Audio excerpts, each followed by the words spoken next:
Bonsoir à tous et à toutes et bienvenue dans cette nouvelle rencontre, un endroit où aller. Où ce soir, c'est une soirée spéciale pour la deuxième édition du prix BD Lecteur.com organisée en partenariat avec le CNL. On accueille tout de suite la lauréate du prix 2021, Si, pour son, on va dire quoi, sa BD, son album, son roman graphique, Radium Girls. C'est de la bande dessinée, une bande dessinée. Et voilà, paru aux éditions Glénat. Bonsoir, Si. Bonsoir. À ses côtés, nous avons la chance d'avoir la présidente du jury, Séverine Vidal. Bonjour, Séverine. Bonjour tout le monde. Et nous avons aussi Kim Consigny, parce que l'actualité de Séverine Vidal, c'est aussi une BD, Georges Sand, La fille du siècle, sortie aux éditions Delcourt. On en parlera tout à l'heure. Et nous retrouvons notre légendaire Karine Papillot, journaliste littéraire, pour animer la rencontre. Je vais vous laisser discuter entre vous. Rappeler à nos amis participants qu'ils peuvent poser des questions à Séverine et à Kim par mon intermédiaire en utilisant l'onglet converser. Je vous souhaite une belle rencontre et je vous dis à tout à l'heure. Merci. Tout à l'heure. Salut Nathalie. Tout à l'heure. Bonjour mesdames. Oh, Bonjour. C'est une rencontre entre filles ce soir pour parler de femmes d'ailleurs, donc de Radium Girls, publié aux éditions Glénat, qu'a mentionné Nathalie, et qui est donc lauréate du deuxième prix BD Lecteur.com, et décerné par, entre autres, sa présidente, en tout cas présidé cette année ce prix par Séverine Vidal, qui a écrit avec Kim Consigny, qui nous fait grand plaisir d'être là aussi, ce Georges Sand, fille du siècle, chez Delcourt Ancrage, donc une grosse somme. Je crois que ça vous a demandé beaucoup de travail quand même pour raconter toute la vie de Georges Sand qui a fait 72 ans, qui a vécu 72 ans. Donc, c'est pas rien et on assiste à tout. Je vous propose de commencer par parler de Radium Girls, qui est le lauréat. Alors, il y a quelque chose de très particulier, Cyrielle. Si. oui. Alors, quelque chose d'abord qu'on ne voit pas sur cette image partagée, c'est que c'est un livre qui est en relief. Ouais. Il y a des reliefs qui ont quel sens d'ailleurs?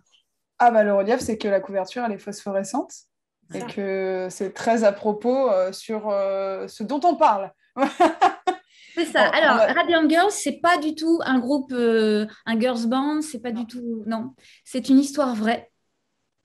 Tout Qui à est fait. laquelle? Alors, les Radium Girls, c'était le vrai nom qu'on donnait, c'était un surnom qu'on leur a donné qui est resté, des ouvrières qui peignaient des cadrans de montres dans les années 20 aux États-Unis, avec une peinture bien spéciale faite à base de radium, l'élément qui a été découvert par Marie Curie fin 1800. Et qui a été utilisé pour le grand capitalisme, parce que quand on peut faire de l'argent avec quelque chose, on le fait. Et donc, l'une des propriétés du radium, en plus de toutes ces autres propriétés, c'est d'être phosphorescent dans le noir sans besoin d'être chargé au soleil. La phosphorescence qu'on connaît aujourd'hui, c'est une phosphorescence temporaire. Le radium, il est phosphorescent tout le temps. Et donc, il y a des petits malins, notamment un, qui s'est dit, je vais en faire une peinture qui permettra en fait de l'utiliser sur les cadrans de montre pour pouvoir lire l'heure dans le noir. Donc, il fallait des petites mains pour peindre chaque numéro et chaque chiffre des cadrans selon une technique bien particulière qui s'appelle le lip pointing, qui veut dire lisser le pinceau entre les lèvres. Donc, c'est l'histoire de ces femmes qui ont fait ce rôle d'ouvrière et qui donc ont lissé des pinceaux pleins de radium pendant plusieurs années. Et donc, l'histoire de leur combat, parce que le radium est mauvais pour la santé. Non, ne consommez pas. Voilà. Voilà, en gros, cette histoire. Mais à l'époque, alors on pourrait dire aussi, mais à l'époque, on ne savait pas, c'est un peu comme la cigarette dont on attend vanter pendant des années avant de s'apercevoir que c'était une cochonnerie. Mais dans le texte, on a des indices sur le fait qu'on savait que c'était mauvais. Alors, Marie Curie, elle s'était déjà brûlée, en fait, au Radium Girl. La meuf est brandée. Marie Curie s'était déjà brûlée au radium. Elle avait déjà dès le début, en fait, dit attention, c'est pas de la plaido, calmez-vous un peu. Chose qui n'a pas du tout été écoutée. Et en fait, on va pas non plus charger la mule tout de suite, parce qu'en fait, au tout début, ils pensaient qu'en fait, le radium était dangereux à synthétiser. Et une fois qu'il était synthétisé, il n'était plus dangereux. Après, très vite, ils ont su que c'était dangereux et là, ça a emmerdé, en fait, ça a emmerdé l'industrie. Et donc là, il y a eu, une couverture qui a été jetée dessus, en fait, parce qu'en plus, c'était des femmes. Et qui s'en fout des femmes? Vraiment, qui s'en fout des femmes comment dire, ouvrières en plus? Donc voilà, effectivement, c'est vrai qu'on le savait déjà un peu, mais quand même, au tout début, il y avait quand même de la laine pour bébé, l'eau au radium, des cosmétiques, il y avait tout et n'importe quoi au radium. Souvent, je fais le parallèle en me disant que En fait, c'est comme si on nous disait qu'aujourd'hui, l'aloe vera, c'était mauvais, en fait, que ça nous donnait des cancers. On en fout partout aujourd'hui. Bah voilà, le radium, c'est la même chose à cette époque. Oui, oui, d'ailleurs, vous réinterprétez des affiches, justement, avec Ah, notamment. c'est pas réinterprété, c'est des affiches qui ont vraiment existé. Toutes les affiches de pub que vous voyez dedans ont toutes existé. Donc c'est encore pire. C'est encore pire, oui, c'est encore pire. Cette histoire, comment vous l'avez apprise, et surtout, qu'est-ce qui vous a mis à l'œuvre d'une bande dessinée? Alors, comment je l'ai apprise? Pour faire simple, j'ai vu passer un article très succinct sur ma timeline de Twitter. J'ai cru que c'était un groupe de musique et non. Donc, une fois que j'ai lu cette histoire qui était très succincte, j'ai fait, mais c'est dingue, j'en ai jamais entendu parler, c'est pas possible.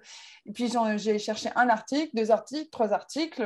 Mais en fait, au bout d'un moment, en français du moins, ça se mord la queue. Au bout d'un moment, on retombe toujours sur les mêmes informations.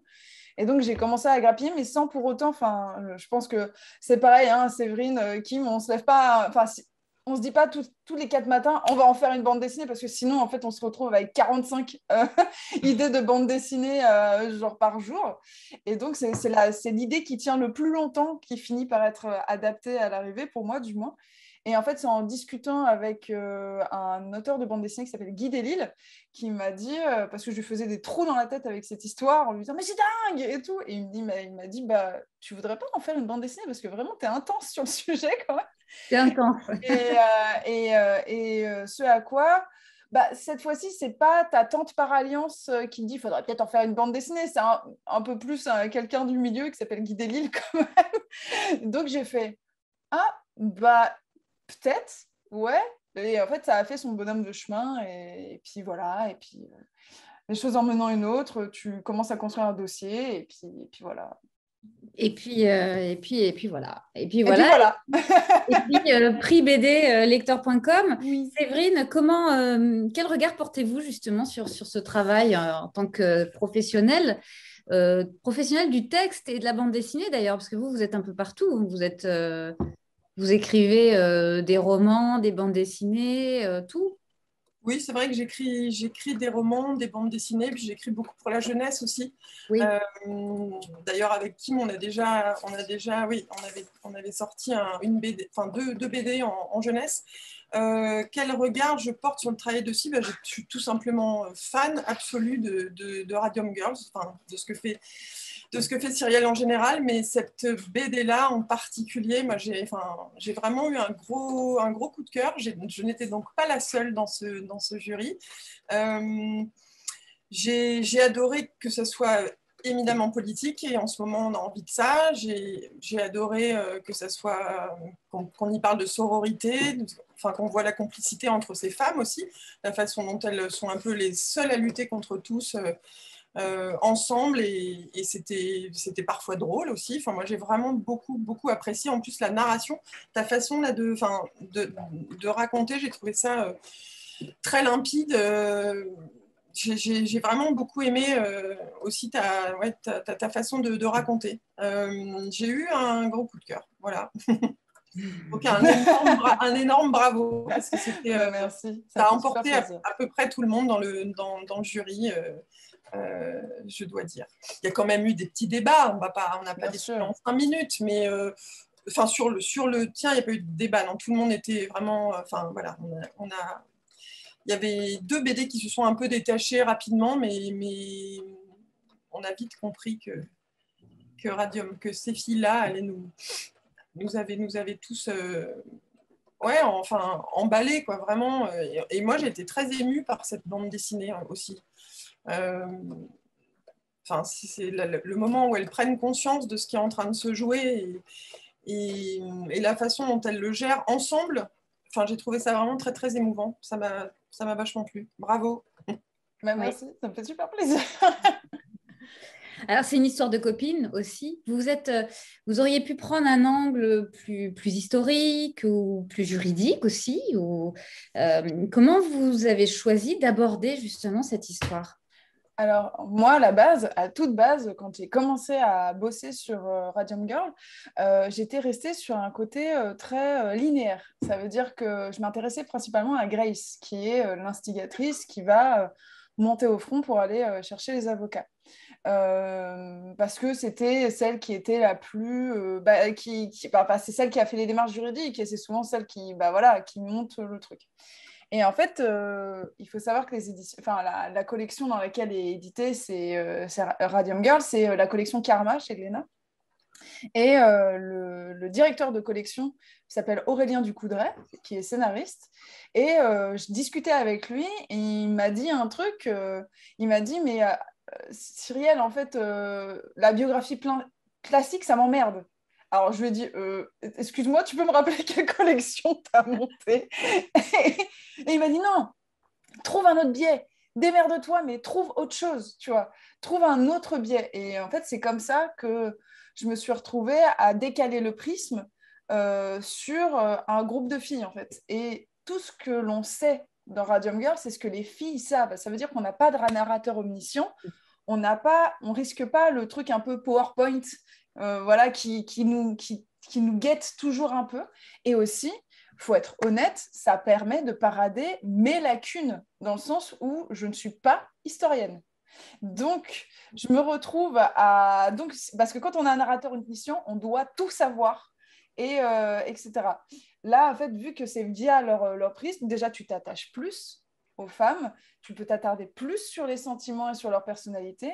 Ce qui m'intéressait principalement, en fait, le leitmotiv, c'était redonner du corps à ces filles, parce que à chaque fois, elles sont marquées sous le mot victime. Sauf que victime, c'est pas une identité. Elles ont été victimes, mais c'est Grace, Molly, Quinta, Albina qui ont été victimes. Et en fait, on avait passé complètement leur prénom derrière ça. Et je trouve que c'est un truc qui arrive très souvent. Hein, en fait, le visage perd corps derrière le terme victime. Et moi, ce qui m'intéressait, c'était qu'elle reprenne corps. Et donc voilà, c'est comme ça qu'en fait, le prisme s'est décalé. Et ce qui m'intéressait, c'était comment un groupe de femmes dans ces années-là, qui sont des jeunes adultes, qui commencent à avoir un pouvoir d'achat et qui sont dans ce bouillonnement des Roaring Twenties, qui est vraiment... voilà, on est entre deux guerres, il y a la prohibition qui s'en mêle, etc. et tout, subissent ça, cette injustice-là. Et c'était ça qui m'intéressait, c'était remettre du sentiment et de l'émotion dans c'est la première chose que perd l'histoire avec un grand H. C'est l'émotion, genre pour les faits. Si tant est que les faits ne soient pas effacés ou distordus. Voilà. Oui, c'est une époque aussi de début d'émancipation pour les femmes. C'est aussi l'époque où la ségrégation raciale est extrêmement forte aux États-Unis, où il y a le Ku Klux Klan est extrêmement, extrêmement fort, mais elles sont à New York. Donc, on voit aussi beaucoup des scènes, on voit Coney Island, vous représentez très bien. J'aimerais qu'on parle... aussi J'étais très impressionnée, je ne peux pas vous le montrer apparemment parce qu'on n'a pas le droit, mais la façon dont vous représentez la mort.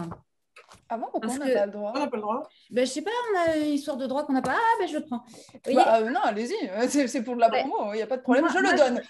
Merci, moi c'est enregistré. Non, mais j'ai été impressionnée parce que ces personnages, on s'y attache en effet beaucoup. Vous y êtes, on sent que vous êtes très proche d'elles, vous êtes parmi elles en réalité.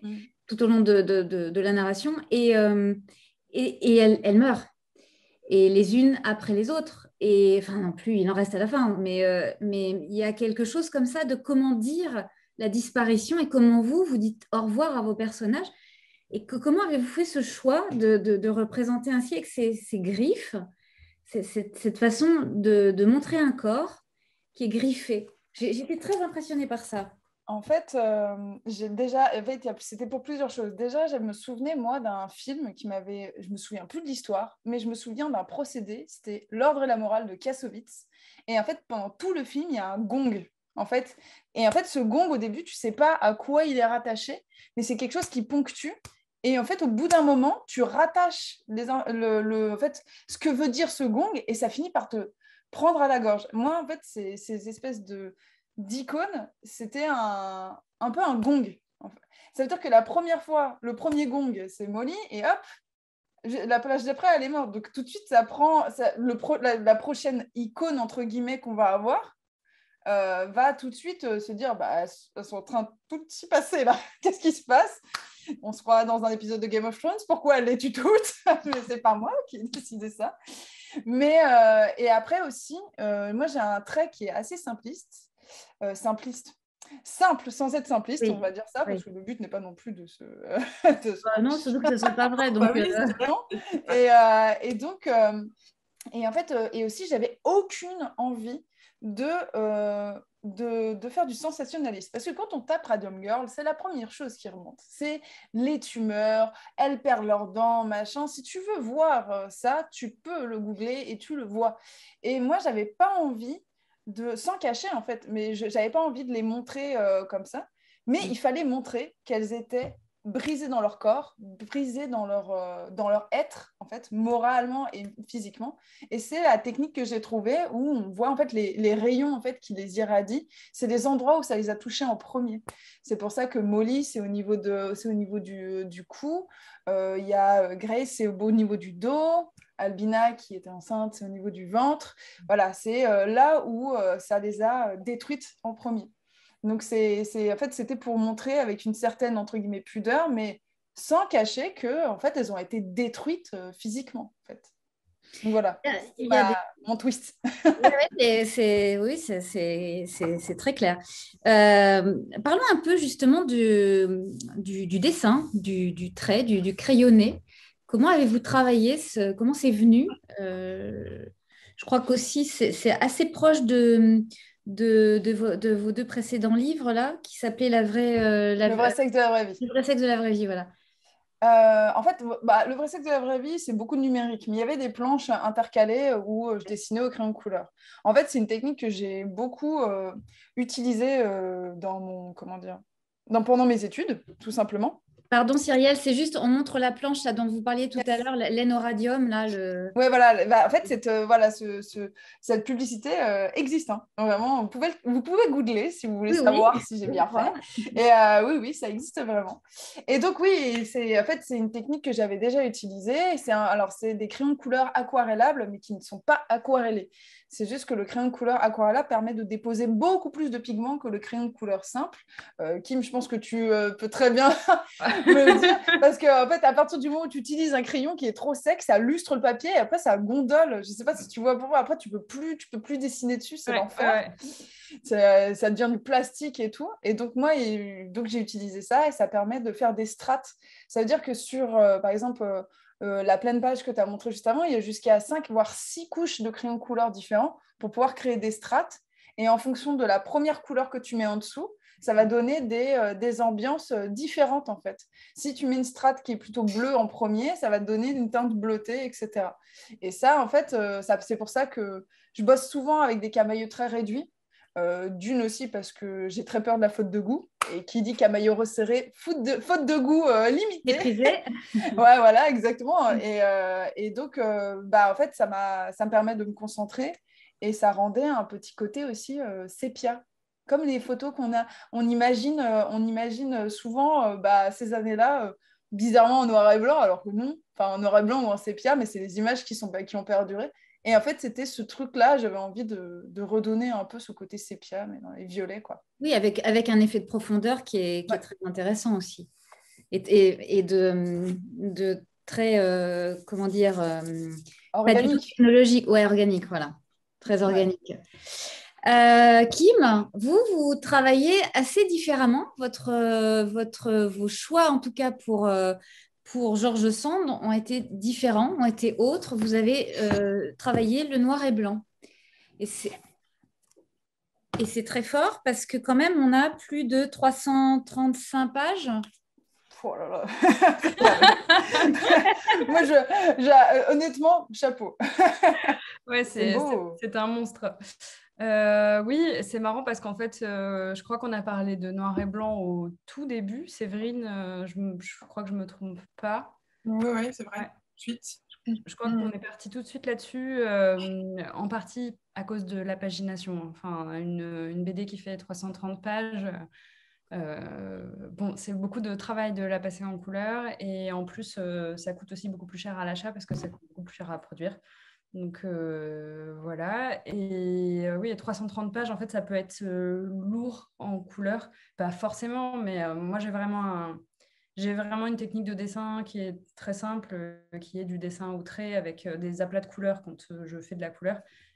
Et je ne sais pas faire une belle gamme restreinte comme toi, si, malheureusement. Je ne sais pas dessiner en noir et blanc. Bah, Complémentaire, c'est formidable. voilà. C'est vrai, hein, mais je ne sais pas dessiner en noir et blanc. Donc, Ouais, c'est drôle. Moi, mon angoisse, c'est la couleur. Mais voilà. Mais j'étais très contente quand on est parti du principe qu'elle elle allait être en noir et blanc. J'étais ravie. C'est très bizarre de vous entendre dire ça quand on ne sait pas dessiner, justement. Pourquoi je ne sais pas dessiner en noir et blanc et moi, ce qui me fait peur, c'est la couleur. Moi, il faut que vous m'expliquiez parce que je ne comprends pas. je pense que c'est des... c'est comment on imagine aussi, enfin, dans le sens où, genre, moi, je sais que j'imagine les atmosphères que par les gammes colorées, en fait. Ça veut dire que ce qui m'intéresse, par exemple, quand j'ai fait Le vrai sexe de la vraie vie, je me suis forcée à mettre de la couleur numérique, ça m'emmerde au plus haut point, ça me fait chier, c'est un enfer, j'ai l'impression de faire du coloriage. Mais par contre, quand la couleur fait forme, là, tout ça m'intéresse. En fait, Radium Girl, en fait, la couleur fait forme. Oui. Mais pour le noir et blanc, en fait, je trouve que autant c'est plus simple d'avoir des gammes de contrastes qui sont plus grands, alors que le noir et blanc est implacable. Tu foires ton contraste, c'est mort. C'est mort, tu peux pas faire autre chose. Je trouve que le noir et blanc est beaucoup plus implacable que de bosser en couleur.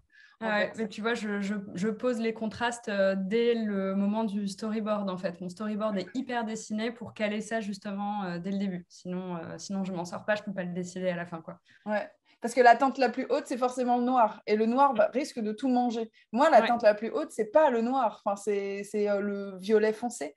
Et je trouve que là, tu peux très vite taper le plafond. Et là, ton dessin, c'est plié, quoi.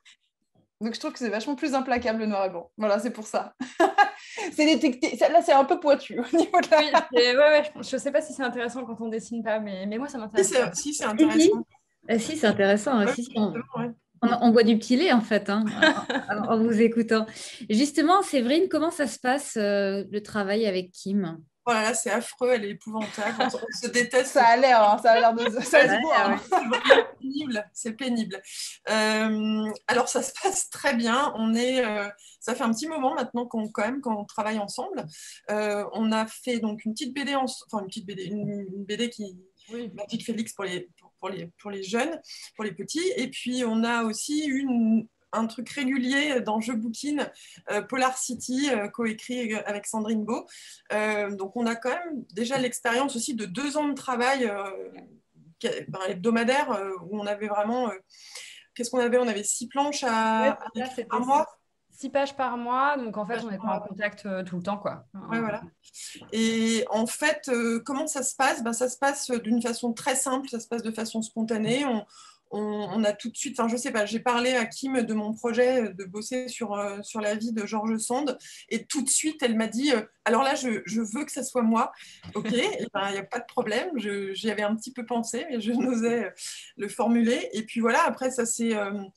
on a quand même, je t'envoyais, j'ai pas écrit le scénario avec les 330 planches d'un coup, donc je lui ai envoyé vraiment de façon très, très, très régulière, je sais pas, peut-être 10-15 planches, en fait, au fur et à mesure de l'écriture, je lui envoyais, comme ça elle pouvait avancer sur ses crayonnés, et puis moi ça me permettait d'avoir une deadline un peu plus large, et puis on discute beaucoup, on s'est partagé Georges en fait, une sorte de gentil garde alterné, je sais pas, on s'est attaché, je crois, un peu de la même façon à cette femme épatante, et puis on a été visiter Nohant ensemble, et puis voilà, je sais pas, ça s'est fait qu'est-ce qu'on dit d'autre? Ouais, bah, on a mis Georges entre nous deux. C'est devenu Ouais, notre copine voilà. au milieu. Exactement. Une copine, une grand-mère, je ne sais pas exactement ce que... Mais en tout cas, ouais, ça serait... Une inspiratrice peut-être? Alors ça c'est sûr, ça c'est sûr. Une... ça y est, là on part sur Georges, on y va Ouais. là. On y va, ouais. En fait, moi, je la connaissais très peu et je crois que Kim, c'est à peu près pareil. Ouais. J'avais un vague souvenir de ce qu'on nous en avait dit, en fait, voilà, que c'était une écrivaine du 19e. On a toujours un peu l'image de la petite dame, de Nohant qui écrit pour ses petites filles des contes. Voilà, enfin, j'avais vraiment une idée un peu poussiéreuse en fait de Georges, et puis elle est tout l'inverse donc de ça, et donc on m'a offert, enfin c'est un copain de mon fils qui m'a offert une biographie, celle de Joseph Barry, pendant l'été 2018. J'ai lu cette bio en 2 jours, j'ai été complètement happée par cette femme qui est incroyable en fait, tout simplement, qui a lutté pour son indépendance. Je rappelle juste comme ça, comme base, parce que moi non plus je suis pas historienne, hein, exactement comme Cyrielle a dit tout à l'heure. Moi, le 19e, c'est pareil, c'est une époque qu'on étudie assez peu à l'école. On apprend la révolution industrielle, je crois, c'est tout. On ne parle jamais du fait, par exemple, qu'à cette époque, dans le Code civil, les femmes sont considérées, ont le même statut que les criminels, ce qu'on appelait à l'époque les débiles mentaux, et les mineurs. Voilà le topo pour les femmes du 19e. Et donc, cette femme a réussi à vivre de sa plume, à obtenir une séparation légale avec son Casimir du Devant, son baron, d'obtenir la garde de ses enfants. Ça n'a pas été facile, hein, tout ça, je le dis en quelques phrases, mais ça a été de haute lutte. Elle a participé à toutes les révolutions, et au 19e, il y en a un paquet. Il y en a un paquet, et puis la commune aussi. Enfin voilà, elle a été quand même... et puis évidemment, elle a aimé aussi. C'était une amoureuse passionnée, et tout ça la rend... Enfin, elle a quand même une vie... Elle a traversé un siècle, elle est née en 1804, morte en 76. Elle a traversé le siècle au cours duquel tout s'est transformé en Occident. Tout s'est transformé, et elle a vraiment été à l'initiative, enfin, de l'émancipation des femmes en France au 19e. C'est clair qu'elles lui doivent pas mal, quand même. C'est un livre que vous avez dédicacé à votre maman. Oui. Exactement. Alors pourquoi? Il faut que je dise pourquoi. Ouais. D'abord parce que ma maman est venue. Alors elle, par contre, elle est assez forte en histoire, et donc c'était mon numéro SOS. Quand j'avais un gros souci, tout d'un coup je comprenais plus rien. Mais attends, mais cette révolution là, finalement, c'est quoi? Qui sont les J'avais envie qu'on me dise un truc assez manichéen. Où sont les méchants? Où sont les gentils? Et puis, donc j'appelais ma mère et elle m'expliquait. Alors pour la commune, ça va être un petit peu plus compliqué que ça. Donc elle reprenait toutes les bases. Elle est venue avec nous quand on est allé à Nohant. Et voilà, donc de manière assez naturelle, j'ai dédicacé assez peu de livres pour l'instant à ma mère, mais celui-là, elle l'a bien mérité. Oui, d'accord. L'appel à... Ça, quand même, c'était super. Ouais, c'était vraiment bien d'avoir une... Elle connaît tout, donc c'était vraiment pas mal. Voilà. C'est pratique parce que c'est quand même sacrément compliqué, le 19e. Et on est d'accord. On est d'accord. Oui, et vous avez réussi toutes les deux à faire entrer dans ce livre toute une époque, pas seulement Nohant et Sand, mais toute une époque. D'abord, on voit que Sand ça vient d'un homme quand même, son émancipation. Elle vient de Jules Sandeau. Ah oui, enfin...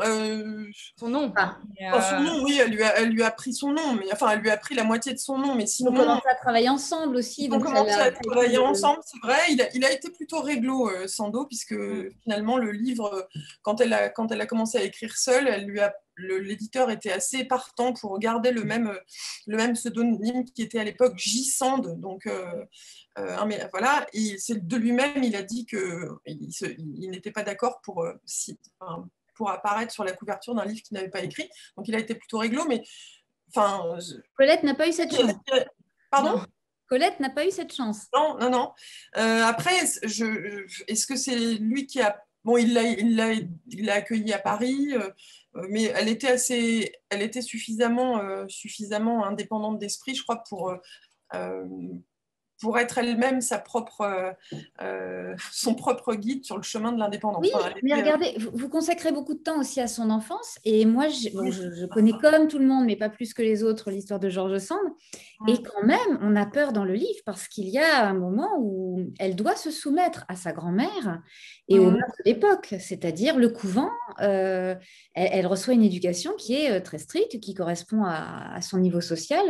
Et on se dit, et c'est vrai qu'elle fait le mariage, enfin, au début, elle coche les cases. Et ensuite, elle s'en détache. Alors, c'est vrai qu'elle a vous avez raison, elle a une éducation assez stricte, mais en même temps, elle avait une grand-mère qui, bon, alors pour replacer le truc, donc elle a été élevée par sa grand-mère.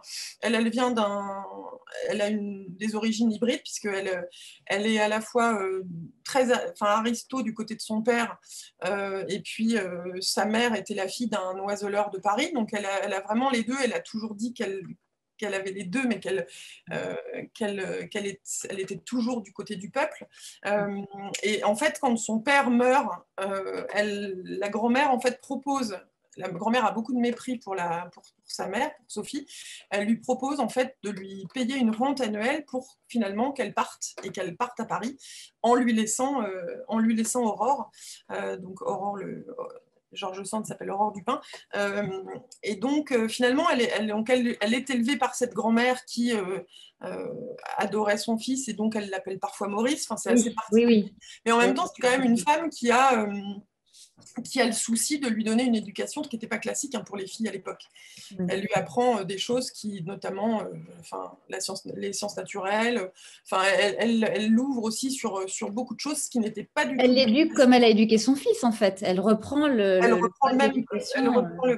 reprend Deschartres qui s'est occupé d'elle. Mais ce que je veux dire, c'est que même dans le contenu même de ce qu'elle lui apporte, c'était pas classique pour l'époque pour une fille. Donc elle a quand même bénéficié aussi de ça, de cette ouverture-là quand même si effectivement c'était assez il y a tout dans votre livre, mesdames. Il y a vraiment toutes les nuances et les subtilités, parce que ce que vous êtes en train de dire fort bien, c'est dans le livre, en fait. On le comprend à chaque fois, et c'est très fort d'avoir réussi. Ok, 333 pages, mais c'est très fort d'avoir réussi à le mettre en forme. Toutes les trois, vous êtes, alors George Sand d'un côté, Radium Girl de l'autre. On pourrait imaginer comme ça, dans un peu vite, en faisant du mauvais journalisme, que vous êtes très préoccupés par les questions des femmes, qui touchent aux femmes. Alors, peut-être, est-ce que c'est une forme de... Est-ce que vous êtes des féministes? Est-ce que pour vous, c'est un combat qui est le vôtre et vous vous engagez dans vos écrits, dans vos travaux à cet égard? Comment... ou c'est un pur effet du hasard et puis vous allez nous laisser pour aller faire la popote à toute la famille? Il y a de la demi-mesure, mais ça me fait rire parce qu'on m'a déjà dit, c'était bien sûr des hommes journalistes qui m'ont dit, mais ça fait pas partie d'une mode. J'étais genre, les femmes. Vous êtes en train de dire que les femmes sont une mode. Et ça va passer du coup comme mode. Et genre, ce à quoi je réponds, on a plus de 2000 ans d'histoire à rattraper. Exactement. Au bout de vos peines, les potes. C'est ça. On n'est qu'au début, là. Et donc, oui, en fait, je pense que c'est... je vais parler pour moi, mais je pense que c'est dans la même mouvance. Genre, moi, quand j'ai découvert les Radium Girls, j'ai fait « Quoi ? Des femmes qui ont fait bouger les lignes des travailleurs américains, qui ont fait des avancées, on les a oubliées. Comment c'est possible? Et surtout, mais en fait, à ce moment-là, c'est l'oubli devient politique, c'est-à-dire qu'elles ont été effacées, parce qu'au bout d'un moment, voilà. Et en fait, on a oublié leur nom alors qu'elles ont permis à ce qu'on rajoute des lois dans le Code des travailleurs, qu'il y a un organisme de protection des travailleurs américains qui est encore en place maintenant, qui s'appelle l'OSHA. Donc j'étais genre, encore tout simplement, parce que vraiment, il y en a toutes les années, tu peux prendre n'importe quelle année et puis tu auras forcément une femme ou des femmes qui ont fait bouger les lignes de l'histoire, parce que jusqu'à preuve du contraire, 52% de la population ne peut pas être une mode, voilà. Ni une minorité. Oui, une minorité, voilà, c'est ça. Pas une minorité non plus. C'est ça. Et donc, oui, effectivement, moi, ce qui m'a animée pour Radium Girl, c'est la colère. C'est la colère, tout simplement. Et comme on nous apprend, nous, chères femmes, à ne pas être en colère, parce que Ça se c'est pas... complète tous. Et oui, Ouais. on n'a pas le droit d'être en colère, parce que sinon, on devient hystérique. Bien sûr, ça a un rapport avec l'utérus, tout ça, bien évidemment. Mais voilà, moi, j'ai été très en colère de A à Z. Je le suis toujours. C'est pas quelque chose qui va apaiser mon feu. Et je sais très bien que Radium Girl, ma BD, c'est juste un petit gravillon sur le monument qu'on est en train de reconstruire. Mais Voilà, c'est donc, hyper important. bah ouais. Et c'est à travers des bouquins comme ça qu'on fait bouger les lignes aussi. J'ai trop le souvenir de Digly il y a quelques années qui disait genre à partir de maintenant, j'ai décidé de lire des femmes et exclusivement des femmes. Et ça commence à remonter un petit peu loin à quelques années en arrière. Ouais. Et depuis, on peut trouver des femmes au programme en littérature au lycée pour le bac, ce qui n'était pas le cas quand moi, il y a 12 ans, peut-être, j'ai passé J'en mon ai bac. jamais lu aucune. Mais moi non plus. Et en fait, avec le recul, sur le coup, ça me paraissait normal, puisque les auteurs n'étaient que des auteurs, en fait. Les autrices n'existaient pas. D'ailleurs, le mot n'existait pas. Enfin, c'était incroyable. Et quand même, ça évolue, mais ça évolue parce que, en fait, des femmes se bougent pour mettre en valeur le travail d'autres femmes. Et c'est hyper important, quoi. Enfin... Bon, moi, je suis tellement plus vieille que vous qu'à mon époque, quand même, on étudiait quand même les femmes. Hein, mais bon, en littérature. Moi, je crois que je peux dire que je suis la plus vieille. Et on va faire un concours. Et honnêtement, on étudiait quelques femmes, mais on étudiait qui? On étudiait Louise Labbé, un peu Colette, George Sand, pour le coup, pas du tout. Enfin, on nous disait juste que c'était la compagne de Musset, c'était ça qui comptait.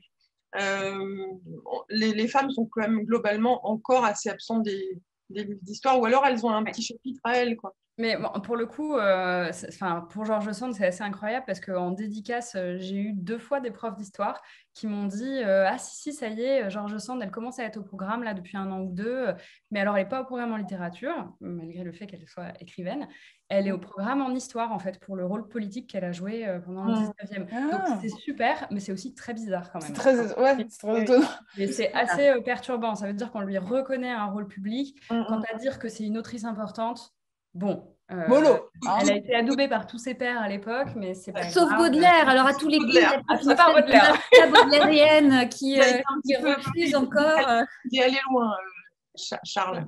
Ah oui, mais d'ailleurs on le trouve dans votre livre. Hein, vous citez de nombreuses fois d'ailleurs les contemporains, mais aussi des textes George Sand. Elle s'en est pris plein la figure. Ah oui, c'est pas gentil. Oui. Absolument hallucinante. Elle était comparée, oui, c'est ça. Enfin, Baudelaire, il la compare à. Il dit que c'est une latrine. Enfin, elle est vraiment mise plus bas que terre par ce. Oui, Surtout que là, il ne parle pas de littérature quand il la désigne comme ça. C'est un autre problème. Non, c'était des attaques souvent très, très personnelles. De toute façon, c'était surtout sur le fait que c'était une femme, un bas bleu. Ça n'a pas beaucoup changé. C'est encore très souvent le cas quand même. Hein. Ah des raclures de bidet, hein, ça ne passe pas dans le temps. Hein. Est-ce que vous ne craignez pas justement, puisqu'on a un regard aujourd'hui beaucoup plus alerté, informé, on a beaucoup plus de contrepoints, est-ce que vous ne craignez pas, en revisitant des personnages ou des moments d'histoire, de faire passer, notamment Cyrielle, vous avec votre colère, des éléments d'un féminisme qui ne seraient pas de l'époque dont vous parlez et qui seraient d'aujourd'hui? Ça, c'est un risque. C'est un risque de se dire que les femmes, dans les années 20, elles voulaient toutes le droit de vote. C'est faux. C'est faux. Il y en avait une partie qui le voulait. Mais dire que toutes, non, parce qu'en plus, il y avait forcément les mères, les grands-mères de l'époque qui avaient grandi et vécu, parfois qui étaient élevées par des gens qui étaient nés au XVIIe siècle. Petit XVIIe siècle. Oula, je recalcule. Mais donc voilà, et en fait, il faut se souvenir de ça. Après, s'il y a eu un droit de vote, il ne faut pas oublier les suffragettes qui ont été en place. Et puis les suffragettes, elles n'y allaient pas avec le dos de la cuillère. Hein. Des attentats à la bombe, etc. La révolution ne se fait pas en douceur. Hein. Nous savons que pour avoir des droits, il faut y aller. En fait, oui, il faut faire attention à ce genre de choses, à la réécriture de l'histoire, chose que je pense faire, dans le sens où dans les Radium Girls, toutes ne sont pas hyper au taquet en se disant mais on a déjà le droit d'avoir un... Justement, il y a Edna qui est genre un peu cette figure-là qui est un peu celle qu'on va pas aimer de nos jours, qui est la figure réac, en disant « Mais on a déjà le droit de travailler, on a déjà le droit d'avoir un compte en banque, tu te rends compte, on est bien mieux lotis que nos grands-mères quand même et tout. » Et c'est des choses qu'on entend maintenant, genre « Mais tu te rends compte, tu as le droit de vote, tu as le droit de faire ce que tu veux quand même, on est bien mieux lotis que nos grands-mères, super, on a rajouté 20 mètres à notre laisse, mais on est toujours attachés, c'est super. » Et en fait, c'est ça il faut faire attention. Alors effectivement, vraiment, moi je sais que plusieurs, mais même il y a quasiment la moitié du groupe qui n'est pas ultra motivé en disant oui, bon, le droit de vote, oui, ok, soit. Si on peut l'avoir, ok, tant mieux. Sinon, tant pis. Enfin, elles sont pas. En fait, ça serait une erreur de dire qu'elles sont toutes militantes, etc. Et tout. Mais comme aujourd'hui, en fait, il n'y a pas 100% de la population féminine qui est sur les barricades pour des droits. Enfin, non, mais il n'y a pas 100% tout. de la population non plus. Il y a 30% des gens qui ont voté le week-end dernier. Donc, les droits de vote, finalement, bref. Oui, alors après, il y a aussi un désamour qui se met en place aussi voilà, qui est recherché par le gouvernement. Voilà. Après, je pense que ça, c'est un autre domaine avec une autre époque. Mais à cette époque-là, juste pour le droit de vote féminin aux femmes, voilà, il y avait ça. Donc, effectivement, il faut faire attention de ne pas poser cette espèce de... notre monde aujourd'hui sur ce qu'elles étaient à l'époque. Et je pense que ça a été pareil avec George Sand. Oui, c'est ce que j'ai... Oui, d'ailleurs, par exemple, à propos du droit de vote, justement, George Sand, elle a rejeté le suffrage universel étendu aux femmes. Donc, ça a été d'ailleurs après pas mal caricaturé, notamment par Simone de Beauvoir, parce qu'en fait, ce qu'elle disait, c'était que... c'était un peu en fait mettre la charrue avant les bœufs en fait, c'est-à-dire qu'elle revendiquait une égalité civile, une égalité dans le mariage, une égalité dans la famille avant d'avoir le droit de vote, parce qu'elle disait finalement si elles ont le droit de vote, ok, mais de toute façon elles n'auront pas plus de droits, donc elles vont voter comme leur mari, ou elles feront exactement ce que leur mari leur demande de faire, puisque légalement elles peuvent rien faire sans son aval. Donc pour elle, voilà, c'était ça son idée. Donc c'est vrai qu'il faut faire attention quand on évoque ça, de bien le remettre dans le contexte du 19e, et en l'occurrence, avec ce que je vous ai dit tout à l'heure par rapport aux droits des femmes à l'époque et à la place des femmes, notamment dans le Code civil, je crois que ça remet un petit peu les choses à leur place. Merci Séverine. Je vois que Nathalie est revenue parmi nous. Alors, mesdames, on me dit, Taël nous dit qu'au bac en 1989, la mare au diable était au programme en français. Et que cette année, il y a eu au programme Annie Ernaux aussi. Donc voilà, je vous transmets. Je vais apaiser parce que... On en a deux. Donc on tient deux exemples c'est bien, par contre, je suis contente. Moi, je trouve ça très bien. 89, c'était quand même il y a un petit moment. Mais donc elle a eu Payette aussi qui est au programme, mesdames. Oui. Non, c'est bien parce qu'il y a les soirées foot avec les hommes qui sont super excités, puis il y a les soirées BD où les femmes sont bien excitées quand même. Mais très belle rencontre, c'était très intéressant. Il y a eu plein de commentaires sur justement le fait de dessiner en noir et blanc, de dessiner en couleur. Ça a beaucoup intéressé, vous voyez. Vous voyez, vous pensiez que c'était un débat qui n'intéressait personne que vous, mais pas du tout. Si j'ai envie de te demander, qu'est-ce que ça fait de recevoir le prix Orange BD? C'est le premier prix que j'ai jamais eu de toute ma vie. Oui, genre même quand j'étais au collège et que j'ai participé à des concours de piano, parce que j'étais très mauvaise. Non, ça fait très plaisir, c'est très, très inattendu. Parce que souvent, en fait, quand ça arrive souvent qu'on soit... ça arrive qu'on soit sélectionné dans des prix, pas souvent, ça arrive. Et puis, après, quand tu regardes tout le listing et tu fais « Oh, il y a trop de pépites, vaut mieux même pas imaginer. » Il y a trop de gens trop talentueux, machin et tout. Moi, je sais que j'ai c'est mon caractère à moi, je ne suis pas très, très compétitrice dans l'âme. Donc, j'étais genre « Il y a trop de gens talentueux. » Et puis, quand j'ai appris, j'ai fait...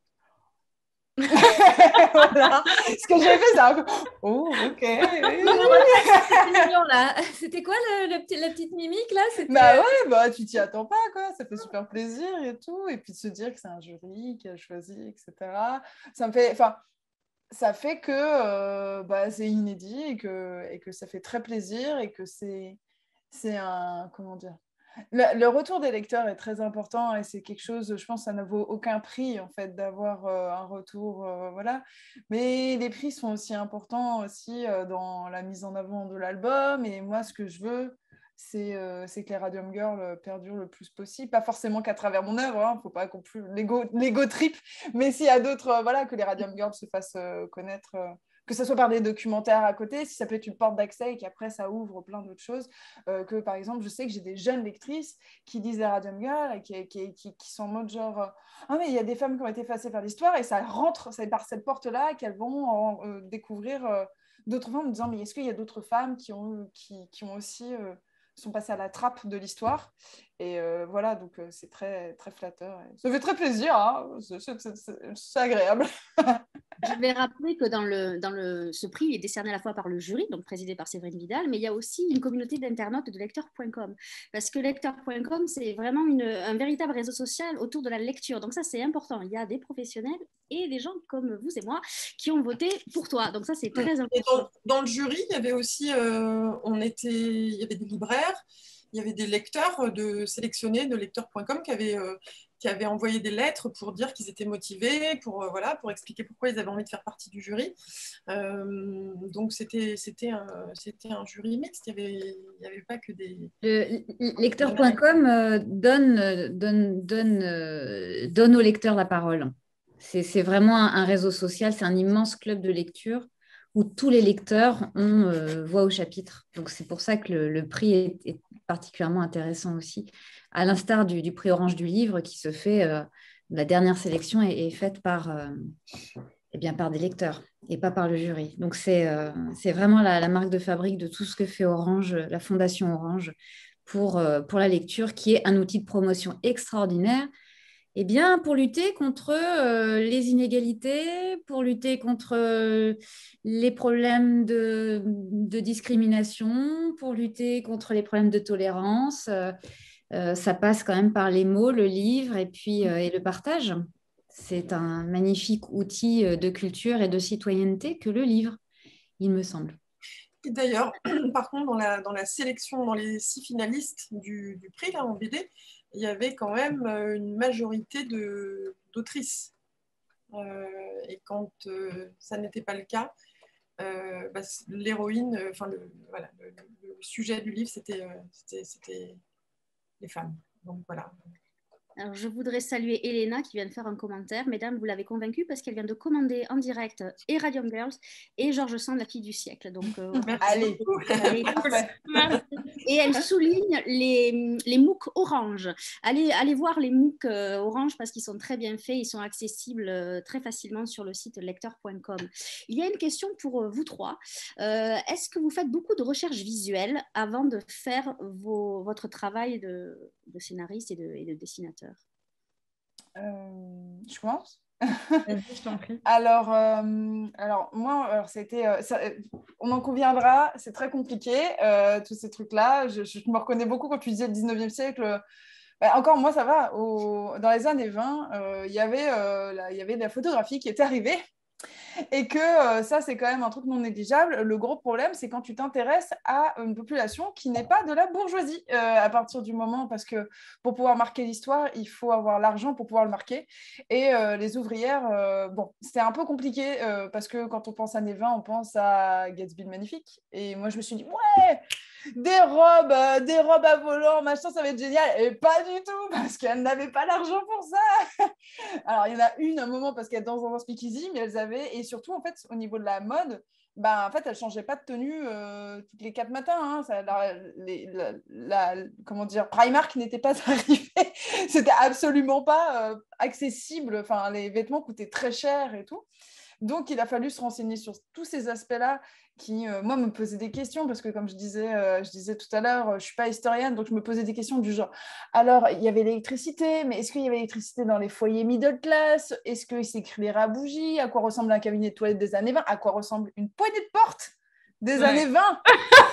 Et je vois Kim. Tu me poses des questions comme ça. C'est horrible, on a vraiment les mêmes problèmes, quoi. Oui. Et tu te dis, mais c'est pas possible, je vais jamais m'en sortir. Tu te retrouves à googler des... Je me suis devenue experte dans les postes de radio des années 20 parce que je devais dessiner un poste de radio et que c'était infernal. Et au bout d'un moment, en fait, il faut faire attention à la véracité historique, mais il y a des moments, il y a aussi la briganderie qu'on fait, ça veut dire que l'escroquerie, littéralement, ça veut dire qu'il y a des moments, tu sais pas à quoi ça ressemble, tu décales face à une tapisserie, la tapisserie, tu es sûr qu'elle est véridique, et puis comme ça, tu dessines face à une tapisserie, et on va laisser peser, et ça n'impacte pas sur le propos, c'est surtout ça le plus important. Mais au bout d'un moment, on est un peu des escrocs aussi, le but, c'est de faire avancer l'histoire sans faire trop d'incartade anachronique parce que ça peut... Tu les dessines pas avec un téléphone portable. Oui, voilà. Mais on peut avoir des gens qui sont très tatillons en disant dans le fond, la case, là, tu n'as pas fait ça. Moi, ça, c'était un peu mon angoisse parce que j'avais discuté avec la coloriste qui avait travaillé avec moi sur Forte, qui est sorti avant George Sand, et qui m'avait dit que son compagnon, qui est auteur de BD, avait fait une BD sur la guerre d'Algérie et qu'il y avait des gens qui lui avaient envoyé des mails après en disant genre, là, vous vous êtes trompé, tel personnage, c'est pas cette couleur-là, son uniforme, genre, mon Dieu, et moi, ça m'angoissait vachement. Donc, en fait, j'ai bloqué dès la page 1 parce que... Mais je trouve que c'est encore plus dur, vous, parce que c'est les costumes. Mais non, en fait, ce qui était horrible, c'était pas tant les... Enfin, si, les costumes, c'était dur, mais ce qui était terrible, c'était qu'on commence en 1808 et qu'on s'arrête en, je sais plus, 1800. Putain, mais oui. Et du coup, en fait, je pouvais pas le faire une bonne fois pour toutes et boucler mon périmètre. En fait, il fallait que toutes les 30 pages, je recommence à chercher tout, parce qu'en fait, il s'était passé 10 ans et du coup, plus rien ne ressemblait à 10 pages plus tôt. Et en plus, on l'a dit tout à l'heure, le 19e siècle, il y a 15 changements de régime politique et la mode suit ces changements. Et pour le coup, moi, je ne dessine pas une ouvrière, je dessine une femme qui est du coup, qui vient des deux milieux, mais qui a suffisamment d'argent pour acheter des vêtements récents, machin, et donc et qui assiste à des soirées, etc. C'est l'enfer de la mode. Mais à partir du moment où tu mets le doigt dans son grenade, je vais dire un truc horrible. Je vais dire, au final, c'est peut-être pas plus mal que le radium les ait tués en 20 ans, parce que... Oh là là, on rigole. C'est horrible, mais c'est drôle. Là est votre talent de perfectionniste, mesdames. Ça se ressent dans vos dessins et il n'y a aucune erreur. J'ai une question pour Séverine. Vous avez écrit, donc c'est Laurence qui la pose, vous écrivez des romans, des BD pour la jeunesse. Comment vous faites pour tout faire? Est-ce que vous ne vous mélangez pas Et c'est surtout, pardon, j'abonde dans cette question. Qu'est-ce qui fait que vous choisissez de faire de faire roman ou de faire bande dessinée? Alors, d'abord, la première question, comment je fais? D'abord, c'est ce que j'aime, c'est que ça soit varié. C'est de ne pas avoir à choisir. J'aime énormément écrire des romans, notamment des romans pour ados et pour jeunes adultes. Bientôt, une parution d'un roman adulte, d'ailleurs. Et puis, j'adore écrire aussi des albums pour les petits. Et là, c'est ma bague qui a explosé en vol. C'est pas grave. Et puis, j'aime énormément écrire de la BD. Donc, je veux continuer à faire ça et ne pas choisir. Ça ne m'est jamais arrivé de me tromper et de mettre tout d'un coup un personnage de mon roman dans une BD que je suis en train d'écrire. Par contre, c'est vrai que moi, j'ai toujours plusieurs projets en même temps que j'écris. J'ai vraiment en ce moment 4, 5, 6 projets qui sont à différents degrés d'avancement, mais c'est vraiment ça qui me plaît en fait dans mon métier, c'est cette variété, le fait que les journées ne se ressemblent pas et que j'ai comme ça, mais c'est des choses tellement différentes que tellement différentes et en même temps avec évidemment beaucoup de points communs puisque je creuse quand même toujours un peu le même sillon, mais en tout cas c'est vraiment ça qui me plaît, hein. C'est cette richesse et le fait de je me refuse rien en fait, voilà, j'aime écrire tout ça, j'adore. En fait, je crois que j'aime assez bien mon métier. Et qu'est-ce qui...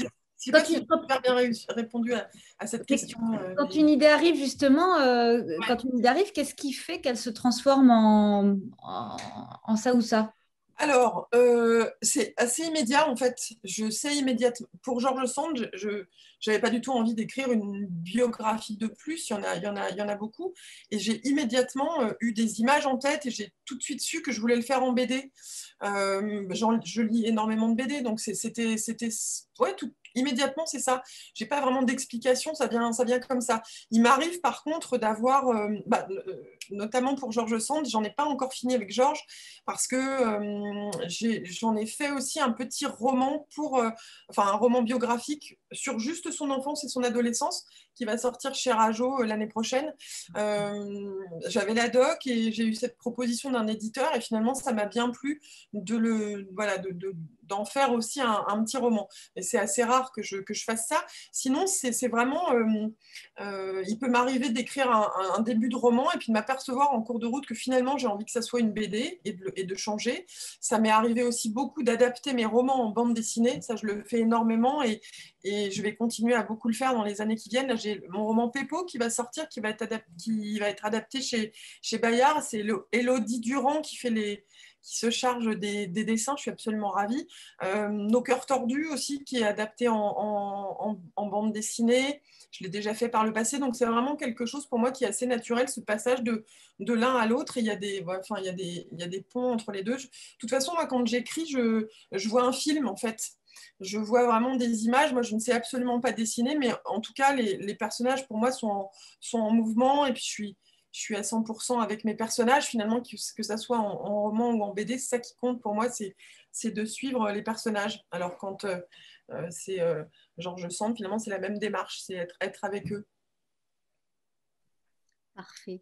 Mesdames, on va être pris par le temps, donc on va conclure. En tout cas, avant d'oublier, je vais annoncer que demain à 19h, on se retrouve avec un récit. C'est Emmanuel Hutin pour La Grenade et paru aux éditions Stock. On vous félicite encore bien fort, Cyrielle, pour ce deuxième prix bdlecteur.com. Je vais refaire la mimique. Donc, allez en librairie acheter Radium Girl paru aux éditions Glénat et allez aussi acheter George Sand, La fille du siècle de Séverine Vidal et Kim Consigny, paru aux éditions Delcourt. Un grand merci à notre partenaire lecteur.com pour cette belle soirée. Merci beaucoup, Karine, tu fais bien l'objet promo. Et merci surtout pour cette belle animation. Mesdames, je vous souhaite une belle soirée, belle vie à vos BD et à bientôt en librairie. Merci, Nathalie.